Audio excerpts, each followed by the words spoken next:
大家好，欢迎来到加密星球周五故事会。首先呢，问你一个问题，你有没有在加密的世界里边玩过100倍的杠杆？就是那种比特币涨1%，你的本金翻番；比特币跌了1%，你瞬间爆仓。那种感觉呢，就像你站在了悬崖边上一样，风一吹过来，你不知道下一秒到底是要飞起来还是要掉下去，心跳加速，手心出汗，盯着 K 线图。每一根红线绿线都像生死判决书一样，然后呢，砰 ，liquidate， 已爆仓，账户归零，几个月的工资，几年的积蓄，几秒钟没有了。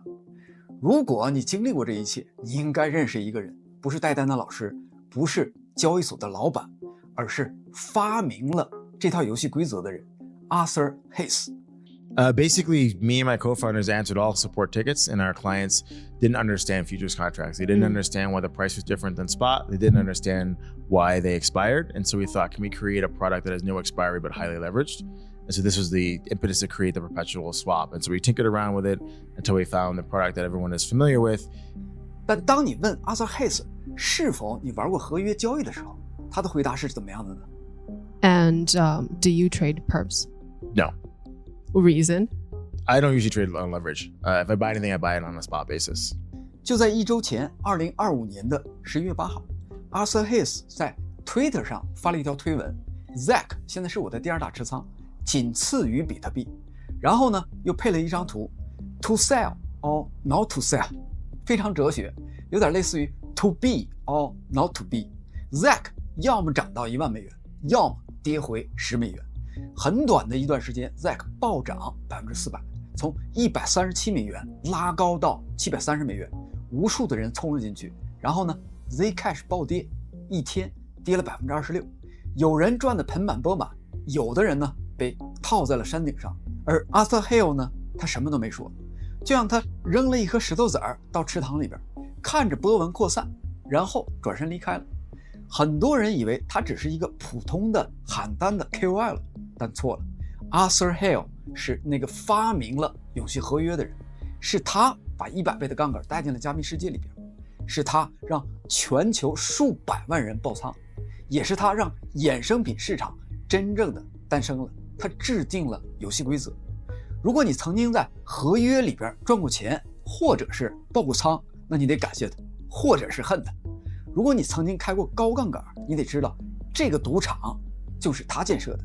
今天呢，我们要讲的就是 Arthur Hayes 的完整的故事，一个被华尔街抛弃的沃顿的高材生，一个在香港见到过加密帝国的天才，一个开兰博基尼高调炫耀的租下全球最贵办公室的狂人，一个被美国监管打击却逃过监禁的幸存者，一个如今成为了加密世界思想家的前辈。这是一个关于创新、贪婪、生存与矛盾的故事，而且呢，这个故事还在继续。好的，我们从头开始。2008年，23岁的 Arthur Hayes 从宾夕法尼亚大学沃顿商学院毕业。沃顿商学院什么概念？美国最顶尖的商学院，巴菲特、马斯克的母校，华尔街精英的摇篮。Hayes 拿到了他的花旗银行的 offer， 去香港做股票衍生品的交易员。对于一个来自于底特律的铁锈地带普通家庭的黑人小子来说，这个已经是完美的美国梦的剧本了。但5年之后，2013年 ，Hayes 被裁员了，不是因为他不够聪明，沃顿出来的人都非常聪明，也不是因为他的业绩不好，他做衍生品交易非常在行，而是因为在华尔街的游戏里边，他不是那种人。你知道华尔街里边真正的游戏规则吗？不是看你的 GPA， 不是看你的交易业绩，而是你的爸爸认识谁，你的姓氏能够打开哪扇门，你周末在高尔夫球场能够遇到哪个合伙人。Hayes 什么都没有，他有的只是一个聪明的脑袋，还有一身肌肉，还有一股越来越强烈的感觉，他不属于这个系统。2013年呢，被裁员之后的 Hayes 没有回到美国找新的工作，他留在了香港，租了一间小公寓，开始倒腾比特币。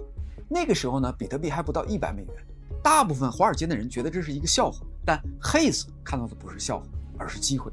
他开始在不同的交易所之间搬砖套利，在 A 交易所低价买入，在 B 交易所高价卖出，赚那几个点的差价，这的确能赚点小钱。但 Hayes 知道这个不是终局，因为他在华尔街的5年里边学到了一个核心的真理：真正的大钱在衍生品里边。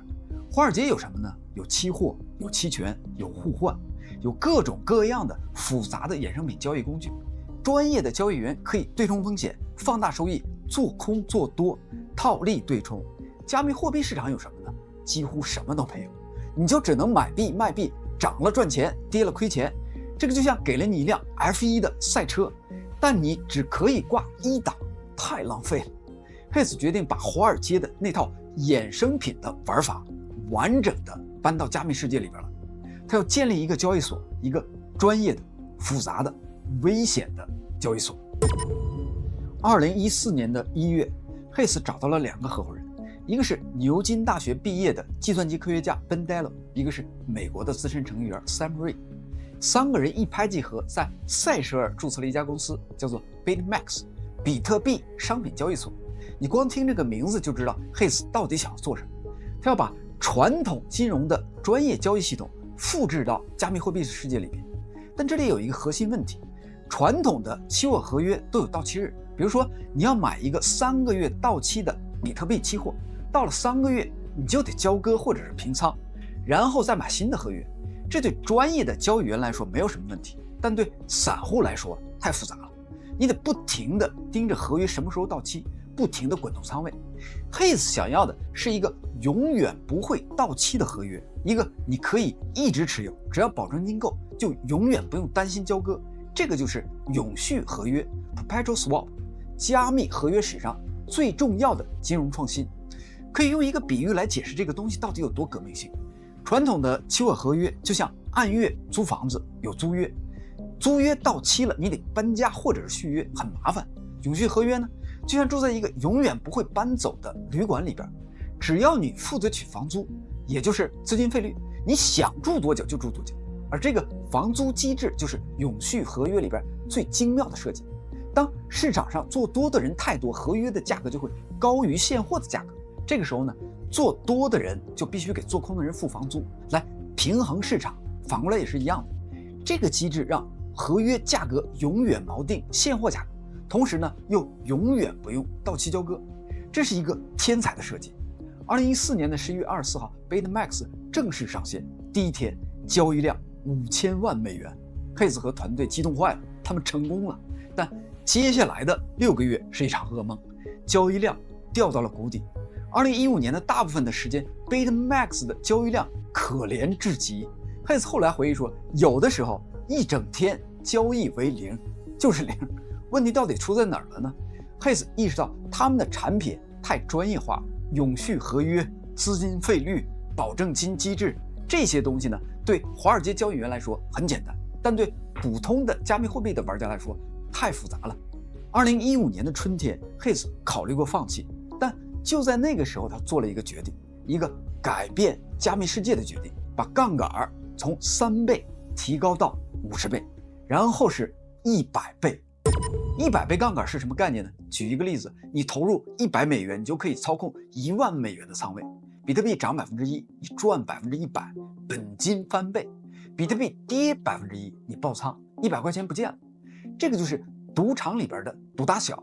但当你本金追加到1万美元的时候，你就可以控制100万美元的仓位，它就会越来越刺激。这个已经不是交易了，它变成了俄罗斯轮盘赌。当时呢，其他的交易所的杠杆最多也就是3倍、5倍、100倍，这个简直疯了。但Hayes赌对了，因为他理解人性，人们不想要安全，他们想要的是刺激。2015年10月 BitMax 把杠杆提高到了100倍之后，用户也就是赌徒开始蜂拥而至。那些在传统交易所里边觉得涨跌太慢的人，那些嫌现货交易太无聊的人，那些想要在加密货币市场里边一夜暴富或者是一夜破产的人，全都来了。Hayes 后来在 YouTube 视频里面说过，有人在做类似的产品，但他们的目标客户是专业的交易员。我们想，为什么不服务于那些比特币的 degenerate gambler 呢？这句话翻译过来什么意思呢？堕落的赌徒，也就是散户。但有一个问题，很多的散户根本就不懂衍生品，他们开了合约，却不知道为什么钱突然消失了。他们给 Hayes 发消息抱怨，我的合约怎么突然不见了，怎么什么都没有了。Hayes 的回答基本是，他爆仓了兄弟，他爆仓了，他不见了。慢慢的市场学会了，慢慢的 BetaMax 的交易量开始暴涨。2016年月交易量突破了10亿美元。2017年大牛市来了，比特币呢从1000美元涨到了2万美元。BetaMax 成为了全球最大的比特币衍生品的交易所，每天的交易量动辄几十亿美元。2017年的某一天 ，BetaMax 的日交易量达到了80亿美元，那一天平台就赚了400万美元的手续费，一天400万美元。Arthur Hayes 成为了亿万富翁，那一年他33岁。2018年是 Arthur Hayes 最疯狂的一年，这一年 BetaMax 已经是全球最大的比特币期货交易平台了，占据着市场上最大的份额。Hayes 开始过上了奢华的生活。2018年的5月，纽约共识大会，这个是加密世界里边最重要的年度盛会，全球的交易所的老板、项目方、投资人全都会来。会议在纽约希尔顿酒店举行。那天早上呢，参会的人走出酒店，看到门口停着3辆最新款的兰博基尼，黑色的、黄色的、亮橙色的，全都是崭新的，全都违规停车。车上贴着大大的标语 BetaMax， 这个就是 Arthur Hayes 的游击营销。他后来在采访里边笑着说，我可能有点庸俗，但效果非常好。整个会议期间，所有的人都在谈论 BetaMax， 还有那3辆兰博基尼。2018年的8月，香港长江中心 Hayes 租下了长江中心第45层，作为 BetaMax 的办公室，每平方英尺租金28.66美元，打破了香港办公室租金的记录，月租金超过50万美元。这是一个什么概念呢？长江中心是香港最顶级的甲级写字楼。Hayes 的邻居是高盛、巴克莱银行、摩根士力丹。那个5年前被花旗银行裁员的黑小子，现在呢和华尔街的巨头作为邻居了，而且他的办公室比他们的都要贵。Hayes 还干过什么呢？他在纽约的 Wall Street Boiler 整座宴会厅办慈善派对，请来了嘻哈巨星 Rick Ross 助阵，那个浑厚嗓音唱着 Every Day I'm Hustling 的歌手。香槟呢像瀑布一样开着，龙虾、雪茄、金链子一样也不少。他甚至把自己最爱的 DJ Kristen Smith 直接从欧洲接到了亚洲，只因为他想要在自己最喜欢的 Techno 节奏里边跳一整晚的舞。这个是华尔街老炮的狂欢方式，钱不是用来看的，而是用来燃烧的。他更喜欢在 Twitter 上展示自己的王座，晒出 BetaMax 的数据来告诉全世界，未平仓的合约破10亿美元，永续合约的交易量超过了2万亿。采访里边，他穿着笔挺的西装，一副我就是规则的样子，意气风发地说，为什么我还要在银行里边上班受罪呢？是时候该冒险了，兄弟，出了试一试，出了试一试吧。2018年的 Arthur Hayes 是加密世界里边的海明威，既是金融专家，又是派对的动物，既是创新的天才，又狂妄不羁。他确实建造了一个帝国，但在这些光鲜的背后，有一把达摩克利斯之剑一直悬在他的头上。BetaMax 没有牌照。BetaMax 注册在塞舌尔，一个位于非洲东部的印度洋岛国，它运营在香港，理论上不为美国的客户服务，但实际上呢，大量的美国交易员在用 VPN 登录 BetaMax， 而且最要命的是 BetaMax 几乎没有 KYC， 没有客户身份审核，你的注册只需要一个邮箱，不需要护照，不需要实名，什么都不需要。这个意味着什么呢？意味着任何人都可以在 BetaMax 上做交易，包括那些被各国制裁的人，包括黑客，包括洗钱的人。据报道 Hayes 甚至直接和伊朗的客户沟通过。美国监管机构一直在盯着 BetaMax， 商品期货交易委员会 CFTC、 司法部 DOJ、 财政部，他们都在调查。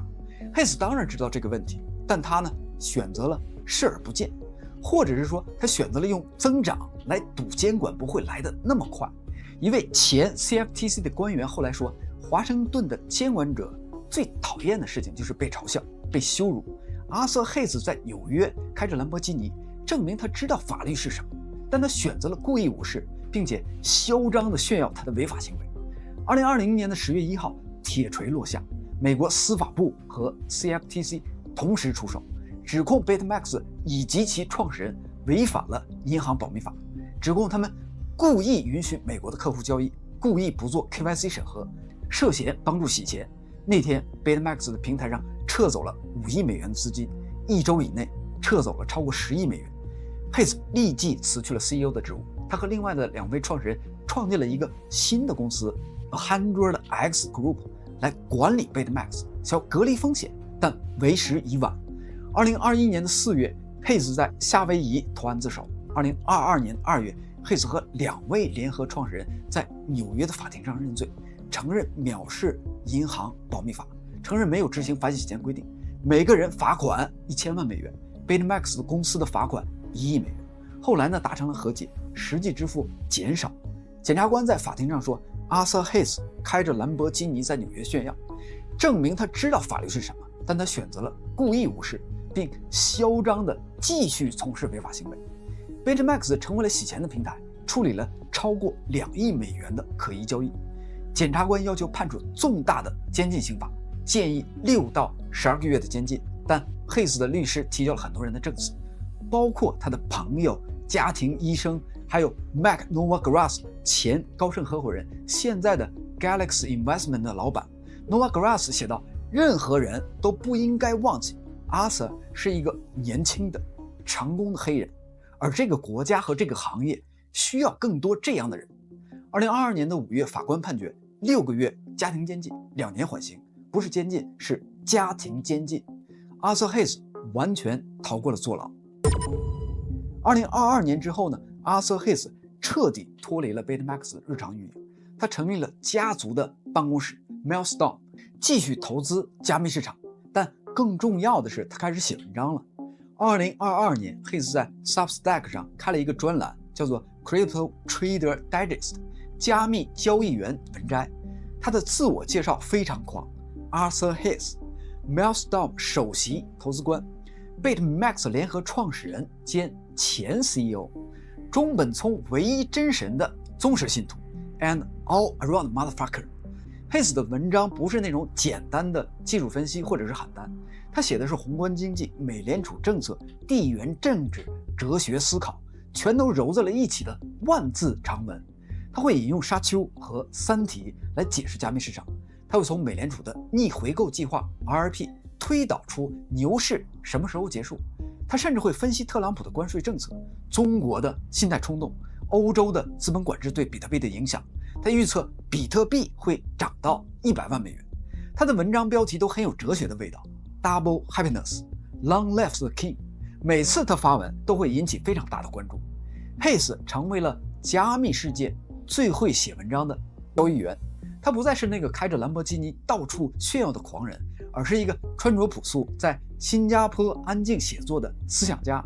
他开始减少甚至拒绝接受采访，不再上电视，不再去参加会议，他变成了加密世界的前辈、老炮还有教父。当新人问起永续合约的历史的时候，老人会说去看 Arthur Hayes。 当人们讨论宏观经济的时候，会说 Arthur Hayes 怎么看。他成为了一个传奇。但就在所有人以为这个故事已经结束的时候，2025年的11月 Zcash 事件发生了。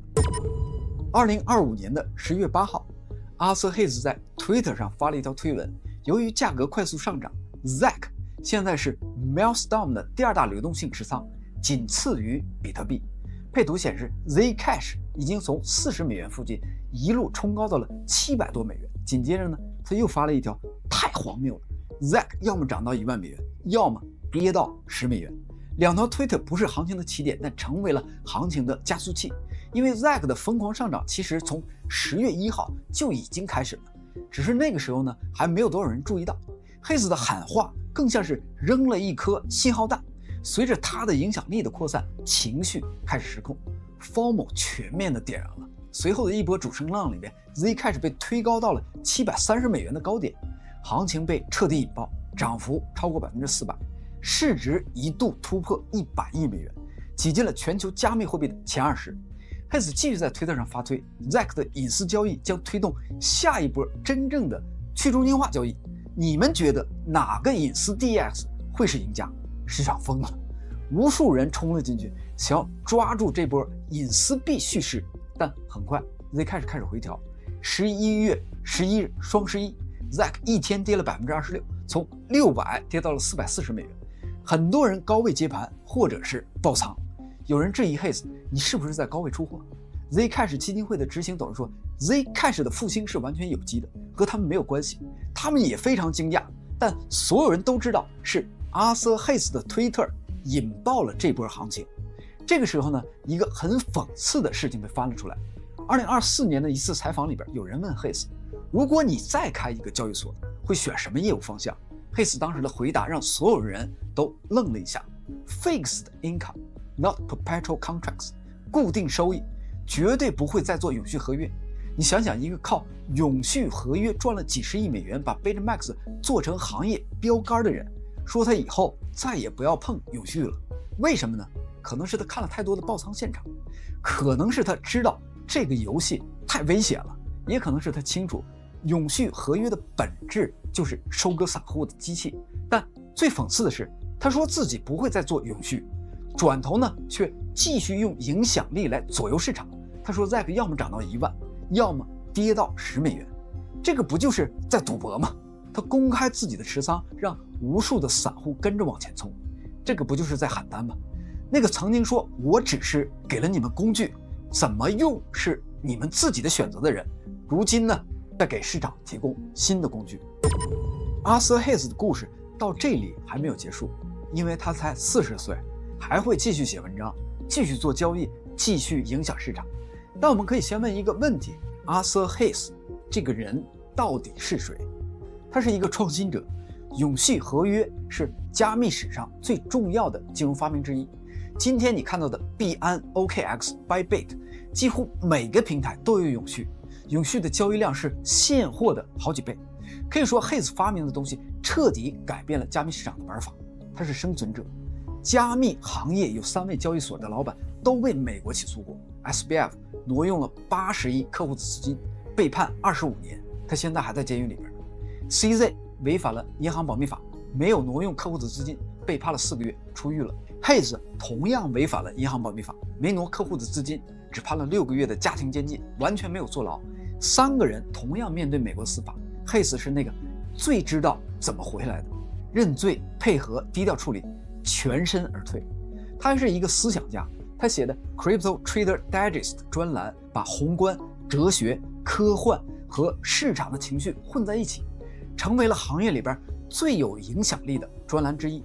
他不是只会喊上车、开空、开多的那种人，他的文章是从第一理性的原则出发，讲市场为什么这样走。但他也是一个矛盾体，他发明永续合约，却说自己绝不会再做永续。他知道高杠杆风险极高，却把 BitMax 的杠杆开到了100倍。他看过无数的爆仓，却说工具给你们了，怎么用是你们的选择。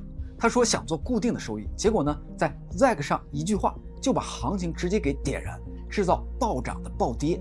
他身上有多重的身份，既是创新者，又是收割者，既是导师，又是赌场的老板，既是受害者，又是加害者。